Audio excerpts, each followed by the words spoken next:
ஆதியாகமம் 21ஆம் அதிகாரத்தில் சாராள் அம்மா ஆபிரகாமை பார்த்து சொல்கிறாங்க, அந்த அடிமை பெண்ணையும் அவருடைய மகனையும் புறம்பே தள் என்று சொல்கிறாங்க.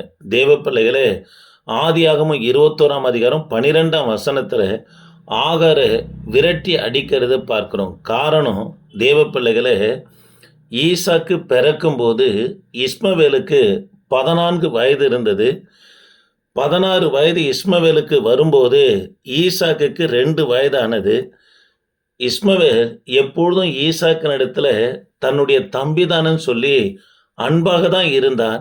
இதை பார்த்த ஆகார் இஸ்மவேலை அழைத்து, நீ என்னதான் உன் தம்பி என்று சொல்லி பாசமாய் அன்பாய் நீ நடந்து கொண்டாலும் உன் தகப்பனாகிய ஆபிரகாமுடைய எல்லா காரியத்துக்கும் சுதந்திரவாளியும் உரிமையாளர் யாருன்னா ஈசாக்கு தான் என்று சொன்ன உடனே அதிலிருந்து இந்த இஸ்மவேலுக்கு ஈசாக்கை பார்க்கும் போதெல்லாம் எரிச்சலாகவே காணப்பட்டது.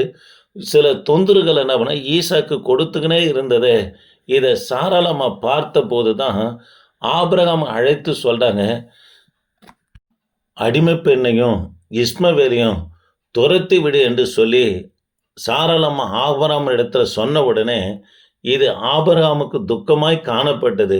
ஆண்டவரும் சொல்கிறாரு, ஆபிரகாமே, நீ துக்கமாய் இருக்க வேண்டாம், சாராள் சொன்னபடி செய் என்று சொன்ன உடனே அவர்கள் இருவரையும் விரட்டி தள்ளுகிறத நம்ம பார்க்கிறோம்.